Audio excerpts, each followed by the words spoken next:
Well, good morning, church. Good to be with you.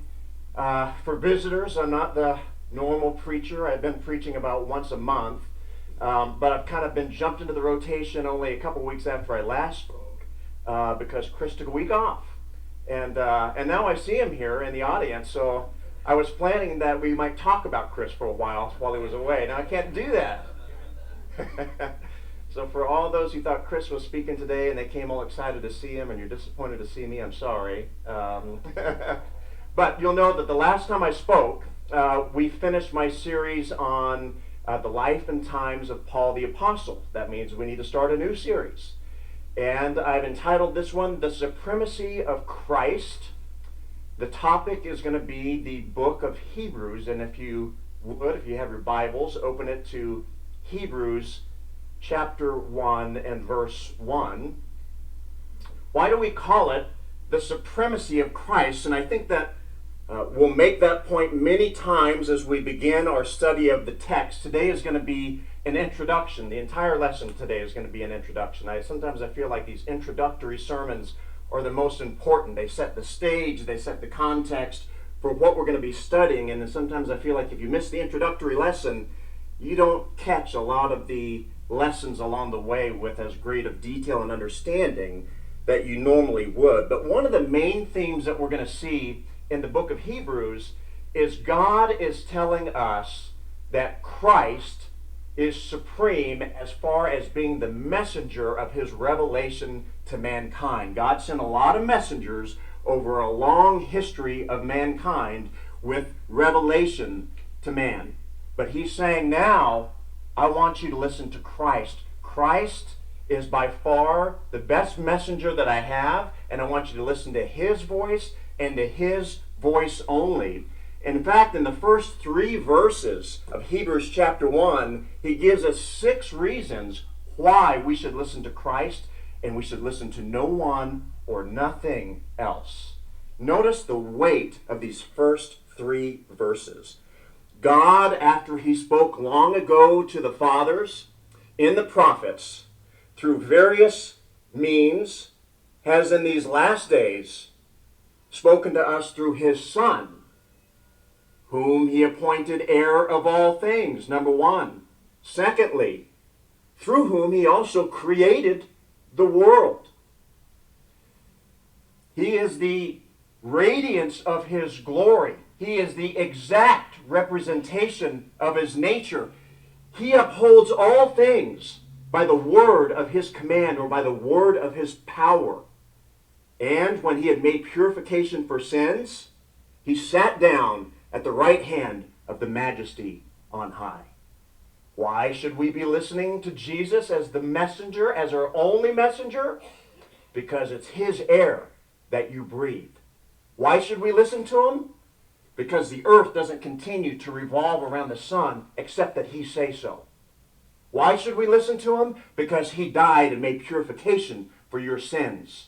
Why should we listen to him? Because he is the exact nature of God. If you don't know Jesus, you don't know God.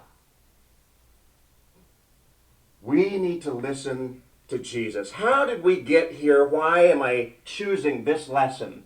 If you remember, the last lesson I gave on my last series on the life and times of Paul the Apostle, in the very last lesson he had spent 2 years in Roman prison.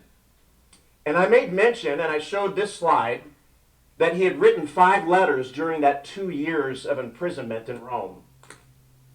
And I thought, well, what a good continuation of that series, so to speak, is if we can maybe look at some of these writings that he wrote while he was in prison. One of them you'll notice is Hebrews. Now on Wednesday nights we do these classes with the young kids. And one of the questions, for those that have been attending here for years and years, it used to be one of our older preachers, Charles Milner, and then it was Chris, and then it was me. And we've all asked this question: how many books of the New Testament did Paul write?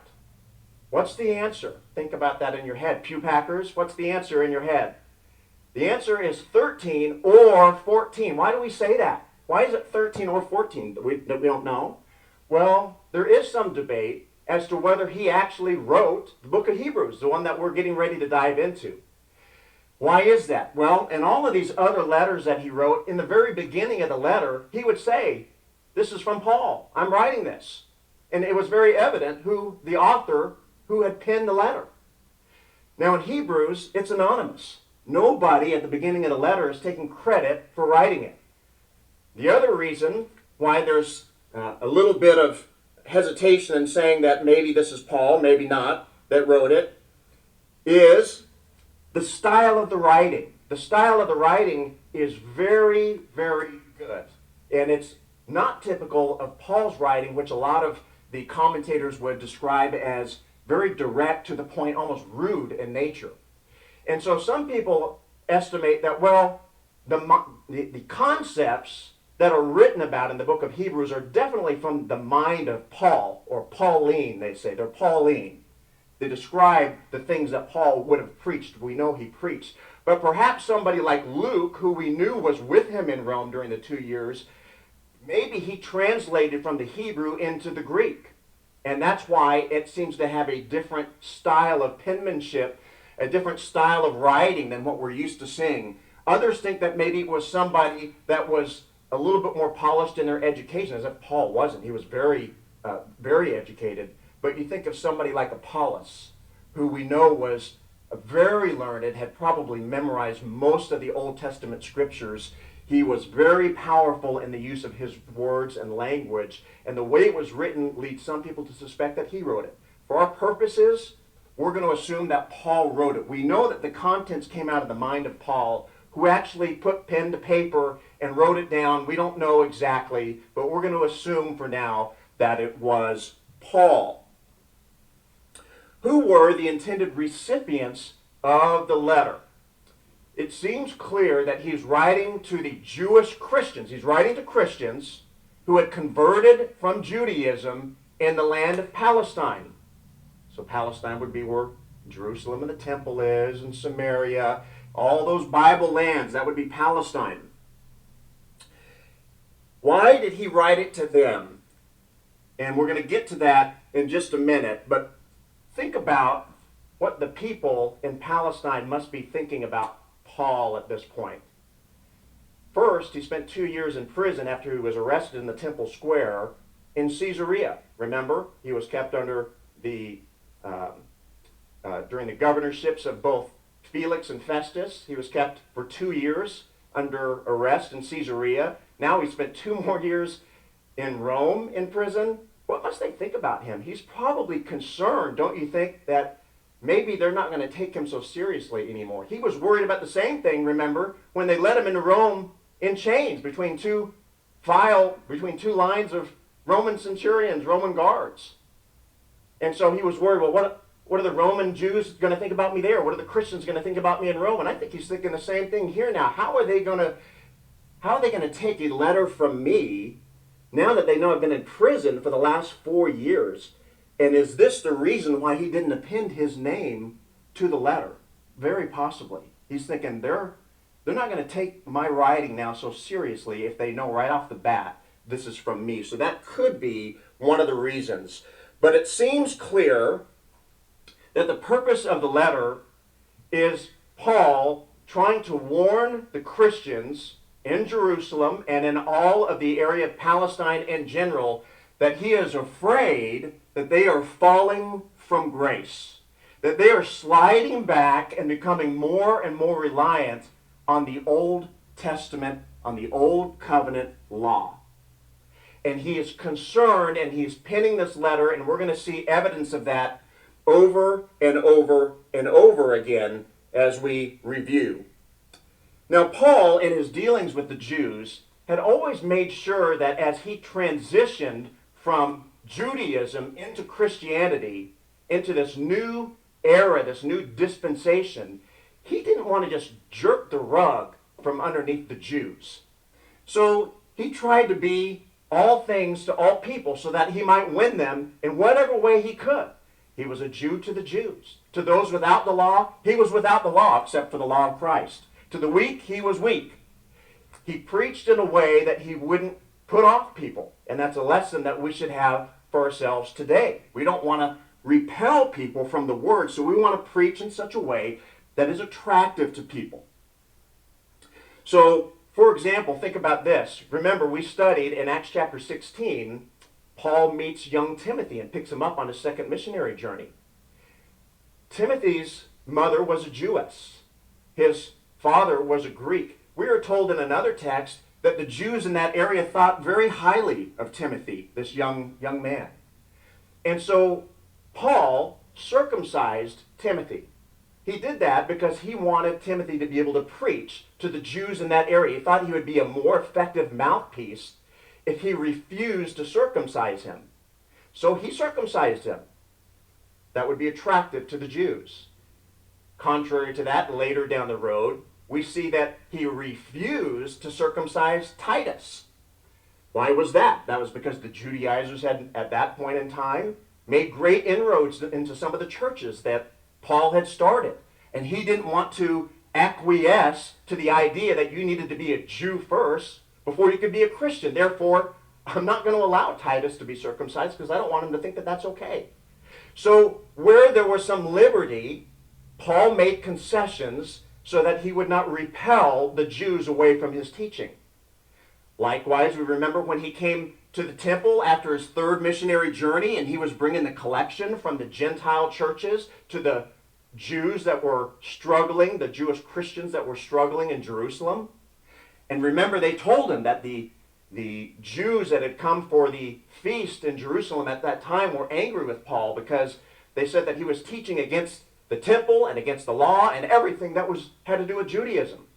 And so what did they encourage Paul to do? They encouraged him to go and complete that Nazirite vow in the temple, which is what he was doing when he was arrested, and that then began his period of imprisonment in Caesarea and then in Rome. And so we see him trying to do things to appease him. He didn't want to just pull the rug out from underneath him. However, think about where we're at in the history of time. When he's in prison in Rome, it's probably between the years 61 to 63 AD. What big event is coming not too far in the distant future in 70 AD? What event is coming? Think about it in your mind. It's the destruction of the temple in Jerusalem. There's not going to be one stone left upon another. The temple is going to be gone. The altar is going to be gone. The sacrificial system is going to be gone. The incense is going to be gone. The priestly robes are going to be gone. All that has to do with Judaism is going to be wiped away in one swoop. Now, what are these Christians that are sliding back towards Judaism going to do? And I think maybe Paul has some insider information, maybe not, I'm not sure. But we know that Jesus prophesied about this. The last time that Jesus made his way into the city of Jerusalem, the triumphal entry as he was descending the Mount of Olives for the last time. Remember, he had that vision of the destruction of the city, of the temple. And he made that statement, "Oh, Jerusalem, Jerusalem, I wish that I could gather you under my wings like a chick does, like a hen does with her chicks. But you would not. And behold, I leave your home desolate." Indicating the future destruction of the temple that was about to take place. So we know that Jesus foretold about it. And my thought is that Paul probably has an inkling that something like this is not too far in the distant future, and he better get a hold of these Jewish Christians in Jerusalem and stop this backsliding back towards the old law, the reliance on the temple, the reliance on the physical aspects of the old law now. There's a rendering of what it might have looked like as you're descending from the Mount of Olives down to Jerusalem, where Jesus made that statement.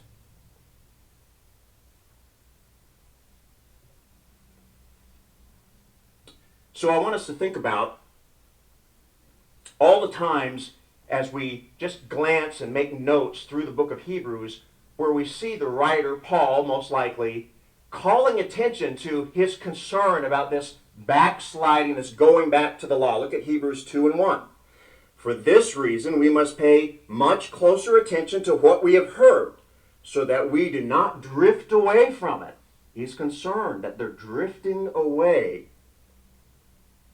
For we have become partakers of Christ if we keep the beginning of our commitment firm until the end. He evidently doesn't think that their commitment is so firm anymore. He wouldn't have said this in Hebrews 3 and 14. What about this statement in 4 and 1? Therefore, we must fear if, while a promise remains of entering his rest, any one of you may seem to have come short of it. He's worried that they're falling short. He's worried that they are falling away from the new covenant, this new idea that we are covered by grace through obedient faith. I wanted us to talk about 3 stumbling blocks that Paul has to deal with in regards to the Jewish Christians in the area of Palestine. There's 3 stumbling blocks, and then we're going to talk about what is his answer for these stumbling blocks. The first stumbling block that the Jews had was what I call the superseding of divinely inspired religion by what they considered to be a novelty or an innovation. Read that again. The superseding of divinely inspired religion by a novelty. Can you imagine how the Jews in Palestine felt after knowing the history of their people, all the great things, all the interaction that they had with God the Father, going all the way back to the 10 plagues and the Red Sea and the giving of the 10 commandments? They knew that their religion was divinely inspired. Now they're being asked to convert to this new religion, Christianity, and they're having a hard time seeing past what they consider it to be just a novelty. This seems like just kind of an innovation. Where's the fingerprint of God on this new religion? We're not seeing it. That was a problem for that. And think about in our own lives. Isn't this manifested with our own families and our own friends? Well, my family isn't a member of the church. They're a member of Catholicism. And because they're a member of Catholicism, and my grandparents and their parents before them, how can I leave that religion for something different? I can't do that. That tradition holds people. And you hear people say that all the time. My family are Methodist, or my family are Baptist, or whatever denomination they happen to be a member of.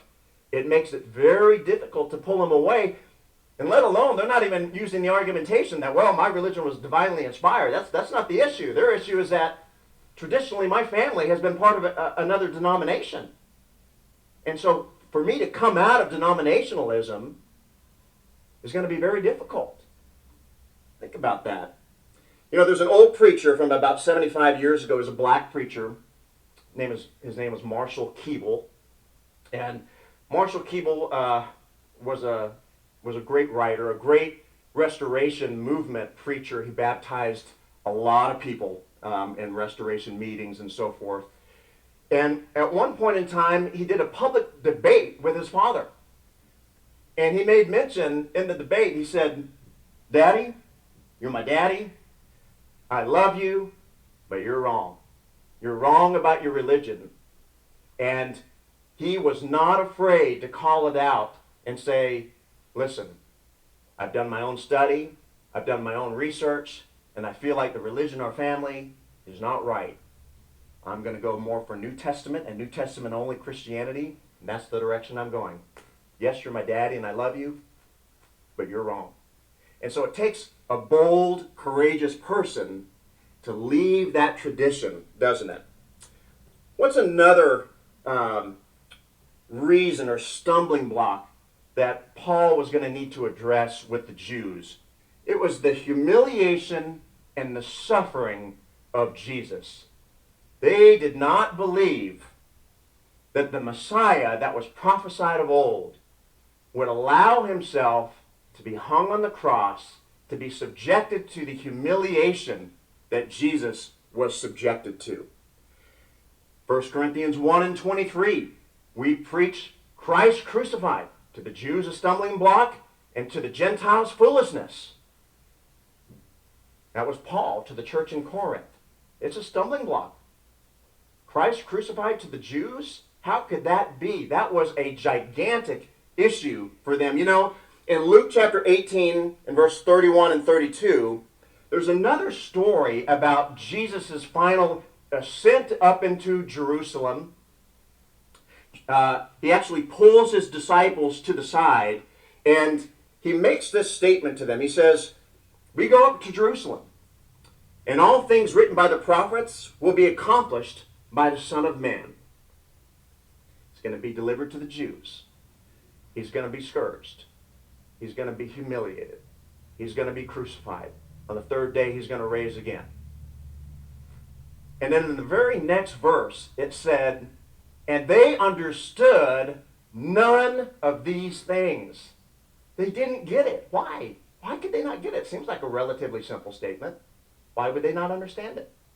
Because they had such a predisposed bias that the coming Messiah was going to be a warlord, a victorious warlord riding on a white horse that was going to save them from the oppression of the Romans.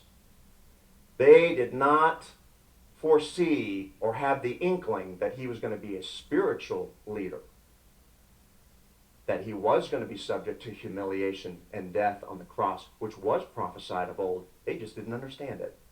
They had goggles on that prevented them from being able to see clearly what had been prophesied of old. So there's the humiliation and suffering. What is the third thing? The lack of sacrificial ritual. When you think about Judaism, the Jews were addicted, literally addicted, to the ritual sacrifice element of Judaism. Think about what would take place on those days where they would do the sacrifice in the temple. The blood, the smells, the incense, the priestly garments, the scepters, the candles, think about all that went along the altar. Watching the priest go into the innermost holy of holies on the Day of Atonement one time of the year, and then him coming out, and the whole congregation of Jews being outside waiting for him to come out. Think about all those things. How difficult would it be to go from that to the simple worship that was identified by the first century Christian church, where there was none of that. There was no crucifixes, no priestly robes, none of this stuff. That's a very difficult transition because people want to cling to those emblems, those representations of their religion, and they do not want to let those go. That is a very powerful pull, and it still is today. Think about some of the denominational religions that we have in our community today, and about how some of those things are still present. They've gone back to the Old Testament rituals, just as the Jews have. They keep on going back to that. They want to go back to that. Very difficult to leave that kind of ceremonial, ritualistic type of thing. Think about instrumental music. They had instruments in the Old Testament too, wanting to go back to those things. So these things were hurdles to the Jews, and Paul felt that they were causing them to want to recede, want to regress back to the old covenant. So, what was going to be the answer? What's going to be the answer?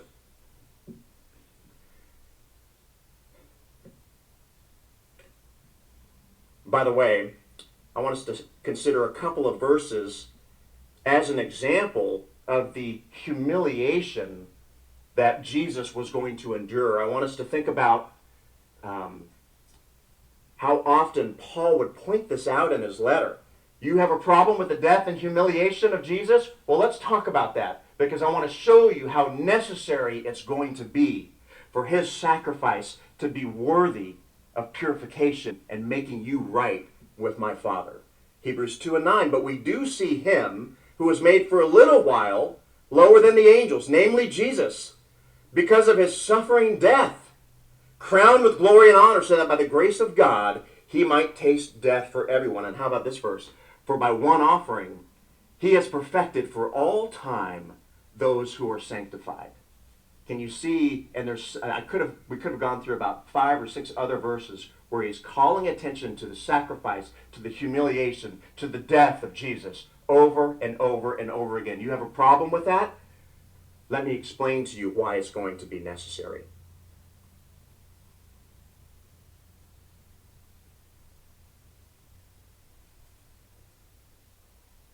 What is the answer? The answer, as we're going to note in the book of Hebrews, is centered around the word teleios in the Greek. Teleios. It means perfect. It means the end, or the end of a process. Teleios. The end of a process. What it does not mean is something that is flawless. So when we read in the book of Hebrews, and we'll study this, and we'll note that this word comes up very frequently, it means the end of a process, or the full flowering of a process, the full bloom of the process of a process, the completion of a process, the maturing of a process. Essentially, what we're going to be told in the book of Hebrews is that we have come to the capstone of God's plan for salvation of mankind. The full plan that he inaugurated ages ago now has come to full bloom, to a complete end of the process. Ephesians 4:13 has this discussion about when are the end of the spiritual gifts going to be? When are the spiritual gifts that the first century church had, when are they going to go away? And we're going to notice this phraseology at the end of this verse. It says mature man, and the word there in the Greek that's used is teleios. It's perfect man. Until we attain to the unity of the faith and of the knowledge of the Son of God, to a mature man. And the idea here was that when all of the pieces of God's revelation were together, then the church would be, the plan would come to the end of the process. It would be in full bloom. It would be mature. So we have this picture of the spiritual gifts, almost like when you're building a building and you've got to erect scaffolding around the outside to get up to the higher pieces of it so you can get up there and do the work. That was the purpose of the spiritual gifts.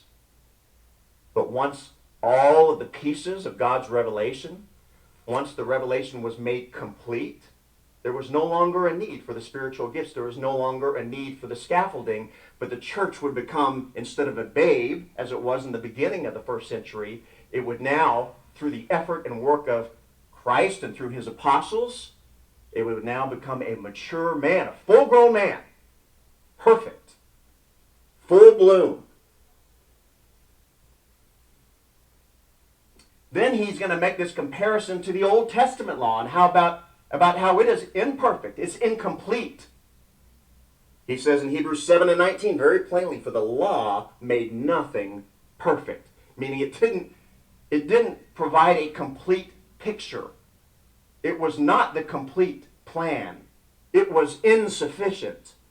Or what about this in Hebrews 10:1? For the law, since it was only a shadow of good things to come, and not the form of those things itself, just a shadow, can never, by the same sacrifices which they offer continually every year, make those who approach perfect. The animal sacrifices, the ritualistic nature of Judaism was never going to be what was God's intended plan. His plan did not involve that. But it was going to mature, it was going to become perfected in the sacrifice of Christ and his blood that was shed for you and for me.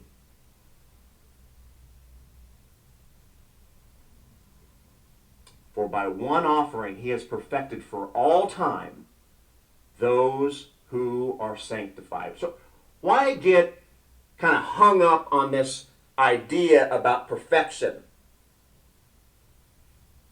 The idea is that Christianity, our religion that we practice, it is indeed the fullest and final presentation of God's character in Jesus Christ. We were told that in Hebrews chapter 1, verses 1 through 3. Christ is the exact representation of the nature of his Father. He is the radiance of his glory. There is nothing further that we could learn about the nature of God the Father from any other source. No, the revelation has been made complete. We're not going to learn from Muhammad. We're not going to learn from Mary Baker Eddy. We're not going to learn from Joseph Smith. One iota of anything new to learn about the nature and the character of God the Father. What else could we learn from anybody else besides Christ? There's nothing that anybody else can share with us, that can share with you, that can share with me, that's going to inform us of anything more beautiful, more perfect than what Christ has shared with us about his plan of salvation for you and for me. You know, on the day of the crucifixion, there was an event that took place that was difficult for the Jews to understand and to interpret. Remember when the veil was rent from the top to the bottom. The veil was what separated the innermost holy of holies from the outer court. The only person that could go into the innermost holy of holies was the high priest, and only on one day of the year, and only after he had first made sacrifice for himself to cleanse himself. Then he could enter in. Sometimes they would tie a rope around him. They were afraid that if he went in there, he might be struck dead by God, and they would have to pull him out.